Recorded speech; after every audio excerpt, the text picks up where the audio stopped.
शराब नीति घोटाले में अरविंद केजरीवाल की ईडी की रिमांड 4 दिन और बढ़ा दी गई है।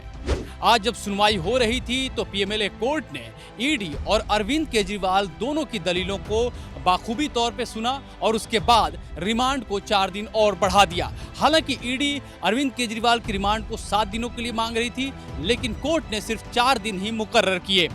आपको बता दें कि इस दौरान अरविंद केजरीवाल लीगल पिच से लगातार राजनीतिक गेंदबाजी करते हुए दिखाई दिए। अरविंद केजरीवाल ने साफ तौर पे यह स्थापित करने की कोशिश की कि उनके खिलाफ जो मामला बनाया जा रहा है दरअसल वो जमीन पे है ही नहीं, उनके खिलाफ राजनीतिक षड्यंत्र भी रचा जा रहा है। जब अरविंद केजरीवाल मामले में सुनवाई के लिए दिल्ली के राउज एवेन्यू कोर्ट पहुंचे तब उन्होंने मीडिया से मुखातिब होते हुए 2 शब्द जरूर कहे थे और उन्होंने कहा था कि उनके खिलाफ राजनीतिक षड्यंत्र हो रहा है। दरअसल उन्होंने यह बात उस परिप्रेक्ष्य में कही थी जब उनसे यह पूछा गया कि दिल्ली के राज्यपाल कह रहे हैं कि जेल से सरकार चलाना आसान नहीं है, ऐसा नहीं होगा। और इसी को आधार बनाते हुए अरविंद केजरीवाल ने यह कहा कि उनके खिलाफ और उनकी पार्टी के खिलाफ बीजेपी और ईडी तमाम एजेंसियां साजिशें रच रही हैं और यह कोशिश कर रही हैं कि वो पूरी तरह से बिखर जाएं। अरविंद केजरीवाल ने अपनी दलील पेश करते हुए कहा कि उनके खिलाफ सिर्फ और सिर्फ पूरे मामले में 4 बार नाम लिया गया और इसी के आधार पर उन्हें गुनहगार साबित करने की कोशिश की जा रही है। उन्होंने कहा कि ईडी ने 25,000 पन्नों की रिपोर्ट तैयार की है, जबकि सीबीआई ने 30,000 पन्नों की रिपोर्ट तैयार की है, लेकिन उसमें कहीं भी उनका नाम नहीं है। सिर्फ 4 मरतबा नाम लिया गया, वो भी उन गवाहों के जरिए जिन पे विश्वास करना सही नहीं होगा। इस दौरान मामले में गवाही देने वाले लोगों के नाम अरविंद केजरीवाल ने लिए, जिसमें से शरद रेड्डी का नाम सबसे अहम है। उन्होंने कहा कि शरद रेड्डी से ईडी ने जानबूझ करके उन पे दबाव बना करके उनका नाम शामिल कराया। उन्होंने कहा कि दरअसल इस पूरे मामले में 6 बार पूछताछ की गई, 6 बार तहकीकात की गई, 6 बयान दर्ज किए गए और 6 बयान में उनका कहीं नाम नहीं आया था, लेकिन 7वें बयान में उनका नाम लिया गया और वही चीज कोर्ट में पेश की गई। उन्होंने कहा कि तमाम 6 बयानों को क्यों नहीं ईडी पेश कर रही है। अरविंद केजरीवाल ने शरद रेड्डी का नाम लेते हुए कहा कि यह वही शख्स है जहां से मनी ट्रेल की बात स्थापित होती है और इसका सारा का सारा ठीकरा उन्होंने भारतीय जनता पार्टी पे फोड़ा। केजरीवाल ने कहा कि शरद रेड्डी वो शख्स हैं जिस पे ईडी ने दबाव बनाया, जिसके बाद उन्होंने बयान दिए और उसके ठीक बाद उन्होंने इलेक्टोरल बॉन्ड के रूप में भारतीय जनता पार्टी को चंदा दिया और उसके बाद उन्हें जमानत मिल जाती है। उन्होंने कहा कि इससे साफ होता है कि भारतीय जनता पार्टी के इशारे पे ईडी काम कर रही है और लगातार उन लोगों पे दबाव बनाया जा रहा है जिसके जरिए उनके खिलाफ बयान निकाले जा सके। ऐसे में उन्होंने कहा कि वो एक सूबे के मुख्यमंत्री हैं और आम लोगों की बातों पे यकीन करके कैसे उन्हें गिरफ्तार किया जा सकता है। अरविंद केजरीवाल ने जैसे ही दलीलें देनी शुरू की, ईडी की तरफ से आपत्ति जाहिर की और पूछा गया कि आखिर इसका रेलेवेंस क्या है इस मामले से।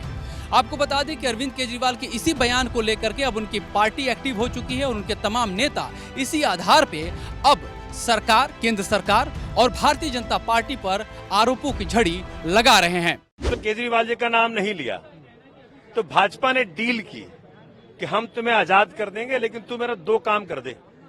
एक तो तू पैसे दे दे, तो 55 करोड़ उससे लिया, और दूसरा तू केजरीवाल जी का नाम ले ले।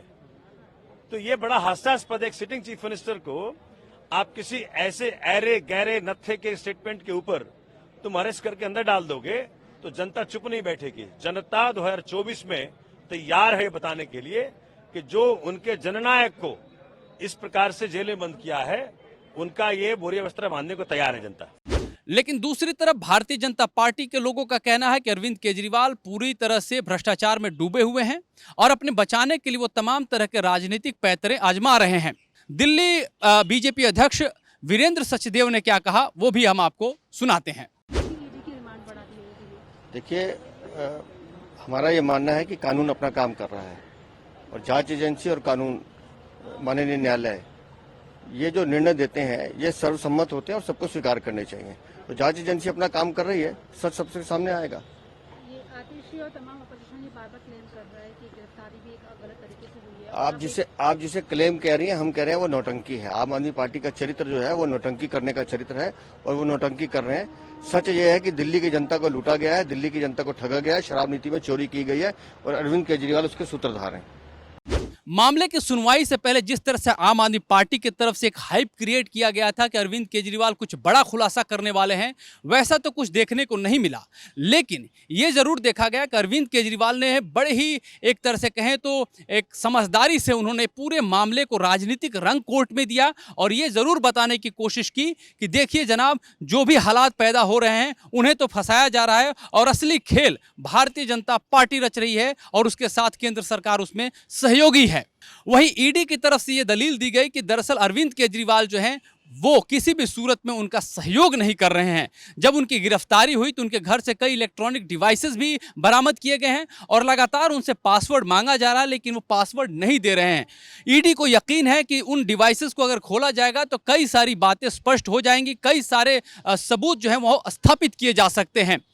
हालांकि अरविंद केजरीवाल का कहना है कि वो अपने वकीलों से मशवरा कर रहे हैं कि वो पासवर्ड दें या न दें, लेकिन ईडी ने कोर्ट को बताया कि अगर अरविंद केजरीवाल की तरफ से पासवर्ड नहीं दिए जाते हैं तो वो पासवर्ड ब्रेक करने की कोशिश जरूर करेगी। बहरहाल इस पूरे मामले को अगर देखें तो यह मामला लीगल होते होते लोकसभा चुनाव में अपना अंदाज जो है पूरी तरह से राजनीतिक पकड़ चुका है। यानी कि अरविंद केजरीवाल भी जानते हैं कि उनका हश्र क्या रहने वाला है और बीजेपी भी जानती है कि अरविंद केजरीवाल किस तरह के दांव पैंतरे आजमा रहे हैं। अब देखना है कि भारतीय जनता पार्टी और आम आदमी पार्टी एक दूसरे की गेंदबाजियों का किस तरह से सामना करते हैं। वीडियो जर्नलिस्ट रेहान खान के साथ में अमृत तिवारी, विस्तार न्यूज, दिल्ली।